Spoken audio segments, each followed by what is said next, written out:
Hi, this is Denise with Mint Green Mama, and I just wanted to do a little video today. I checked my calendar the other day, this morning actually, and I realized I hadn't done a video in over 10 days. And you know, it's just, you know, life gets to you. Like, it just, things add up, and that's actually kind of what I wanted to talk about today, which is the topic of overwhelm. But there's so much to say on that topic.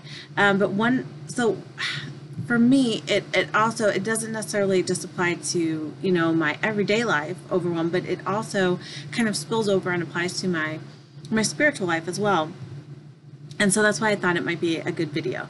Another, just to start things off a little, another point that I wanted to make is I've kind of decided to stop buying decks for a while. I'm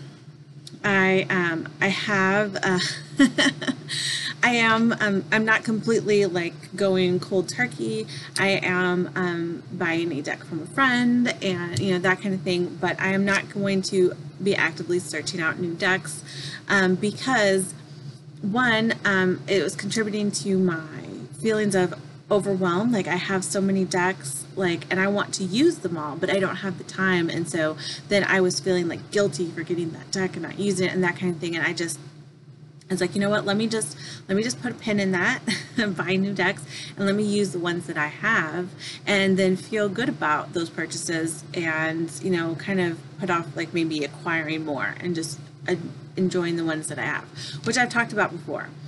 And I've been doing really, really good so far with that. And that's hard for me, like, because I love collecting new decks, and I have gotten emails about new ones coming out, and I have seen, you know, people post like some really awesome decks that they've gotten that, like, I'm really interested in, and it's been very hard to not want to buy them, but I haven't as of yet, except for my friend's deck that I'm getting from her, which is a deck that I already have. It's a backup of one that I already have, so I guess it counts because it's a deck, but it's not like that big of a deal.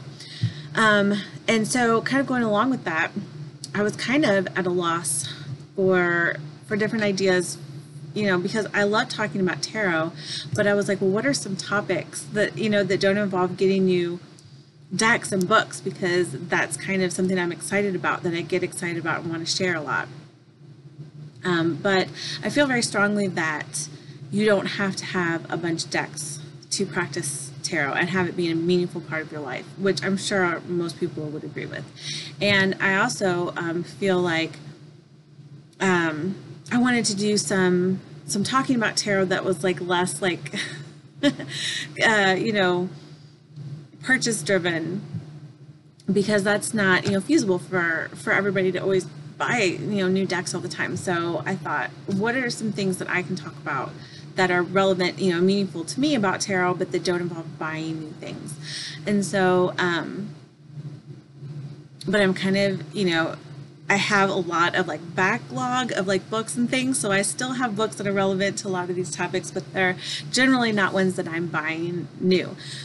So that kind of leads me to the topic today of overwhelm. It is just the most relevant topic for me right now, and it applies to so many things in my life, because I do have little kids that I watch every day, and we're doing, you know, like a little homeschool program, just a kindergarten one, but still, you know, like, and then we have activities that we go to, and like play groups, and like, you know, dentist appointments and all that stuff, and it's just like, it gets to be so much. And then at the end of the day, I come home and I want to use my time wisely, but I am mentally and physically drained. You know, even if I'm like awake, I'm not, my, you know, my good, you know, reading and studying hours are not always at night, like after I've had a really full day of being really busy. And so I don't always get through my list. And if you've seen some of my other videos, you know that I usually have like a list like this big of decks and books that I want to work with in any given month or season, or, you know, period of time. And the reality is that I don't have time to do all that. And so I end up, so my cat what grab? I end up like having a stack left over and feeling guilty, about that. Or something new will come along. Like, for instance, I found a really cool book that was not a tarot book. It was like a political type book. And I ended up reading that last week. And so I still accomplished, like I read a book, but it wasn't what I had on my list. And so I look at my list and I'm like, oh, I have so many things left undone. And so then it kind of leads to like feelings of like judgment and, whether deserved or undeserved, it's like, it just leaves my mind spinning. And then it also, I always find myself like spinning, like, what do I do? What do I do? I have like 15 things I want to do. Like, what do I do now? Like, where am I going to focus next? Like, I want to focus on one thing and get really good at it, but then I have like 17 other things that I also want to do. So I feel myself like mentally, like kind of spinning like all the time. So in an effort to combat that and to kind of refocus and make the most of my time, I have stopped buying decks, like I talked about, and two, I've started reading this book, Overwhelmed: How to Work, Love, and Play When No One Has the Time by Bridget Schulte, or Schult? I want to say Schulte. So this is I have just started it, but I am really happy that I have. It was one of those things where I'm like, no, I'm going to read 5 of my books on my list and then I'm going to start that one. And I was like, I just probably need to read this one and then decide, like, I probably need to really clean up my list and take off a lot of things, because it's just putting pressure. It's putting undue pressure on me. But this is it's been a really interesting book so far, and I'm just getting into it. But it's written, by a woman who is a mother, who is a working mother. And although I don't work outside the house, I do work, on a very limited basis from home, doing readings and a couple things like that. So, but having to juggle like watching the kids and doing that and everything else, like I think she can kind of get like where especially women are struggling from a lack of just not a lot of options as far as like childcare goes and stuff like that. Like I think she really kind of gets like where the how people use their time, because she's in the midst of all that herself. So and especially from a woman's point of view, so I appreciate that. So it's been a really great book, and so I will talk more about things that I have done to eliminate my overwhelm. But so far, the things I've done, I stopped buying decks. I have taken the Facebook app off of my phone. So I, if you use my link below to go to my Facebook page, if you leave me a message, I might not get back right away, and that is completely because I have decided to stop being. I'm just not having it on my phone. It was taking up too much of my time. So I've found that has freed up some time. Not that I was spending like a ton of time like scrolling through Facebook, but it was way too much for somebody that has so many other things to be doing. And I have started a spiritual practice that I can do in the evenings after the kids are in bed, but that I can do while I don't have to like. It has set like the whole like mood, with candles and all that stuff. Like it's a very simple thing, but it still connects me because I feel like that is what tarot does for me, as one of the ways that I connect with my own divine guidance. And so when I feel overwhelmed and little things like that start to fall by the wayside, like little I used to do a daily draw every single morning, but it just got to be too much to try to focus on that while watching the kids. Well, then that falls away. So then that little place in my day that anchored me to my divine guidance, kind of falls aside, and then it affects me in so many different ways. And then, I think that even contributes to the feeling of overwhelm when you don't have that time every morning. But, or, you're whenever it works for you. For me, it was the morning. And so I think, battling overwhelm is also going to be about taking responsibility for your own self-care and making that more of a priority, because I know that that is another thing that falls by the wayside when you feel overwhelmed and you have so many things to do and you're like, what can I cut out? Well, I don't need I don't need all this sleep. Like I'll just, cut out 2 hours of sleep at night because I'd rather get this stuff done, or, and sometimes I think that works, but I think I find myself like, oh, I'll cut out some sleep so I can, read my books at night.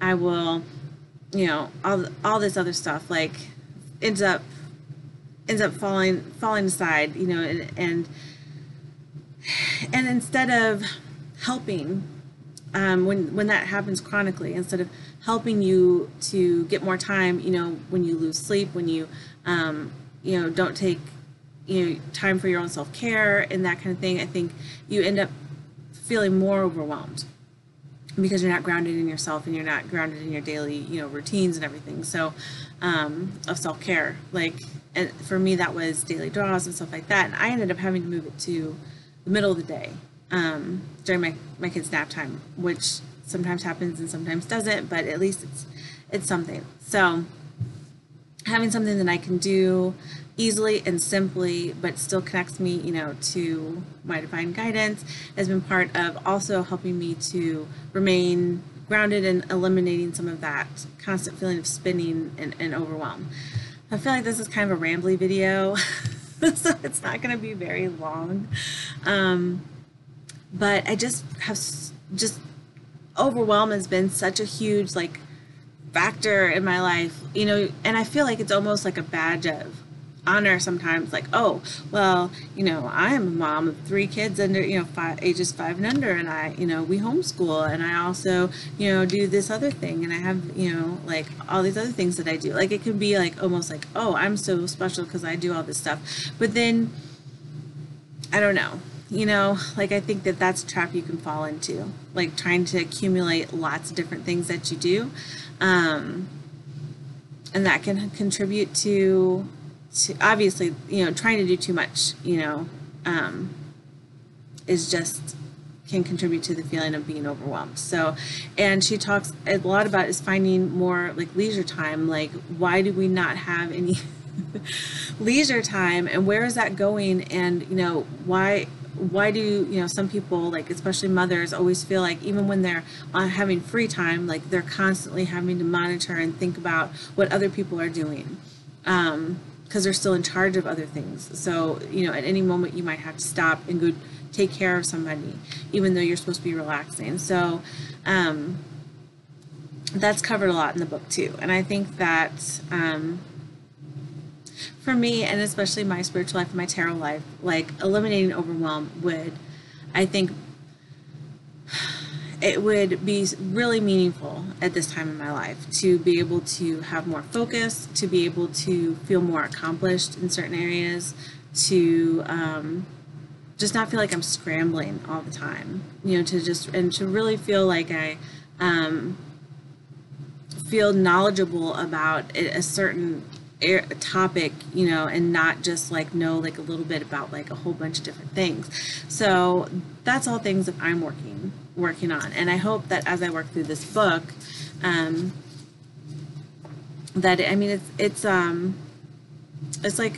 think the lady that wrote it is a journalist. Yeah, she's a journalist, so it's reporting certain findings, but it also has ideas about how to help you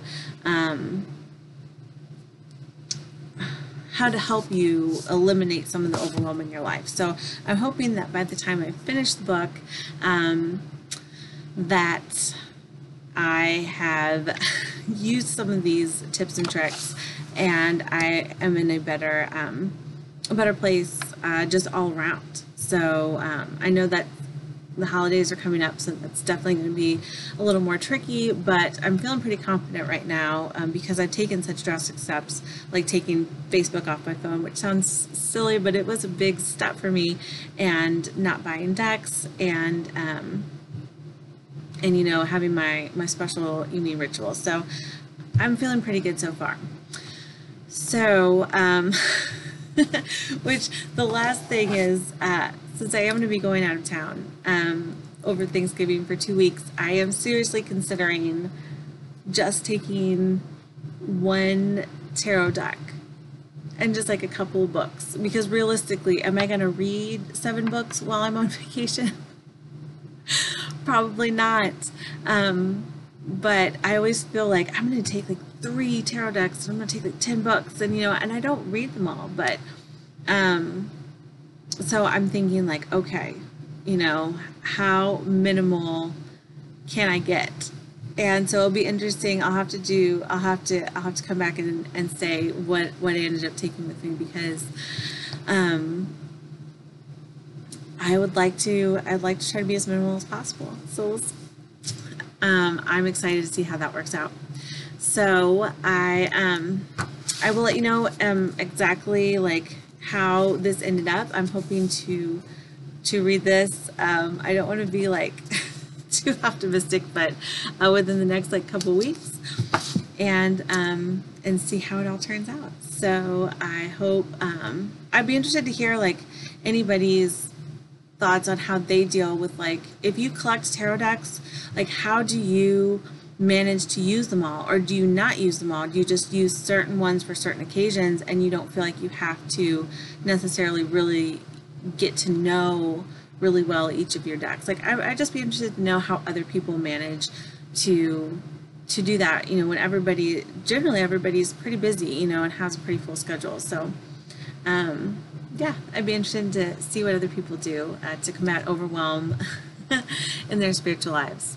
So I hope you have a good evening and a good rest of your week. And if you celebrate a good Thanksgiving, and I will talk to you soon. Bye.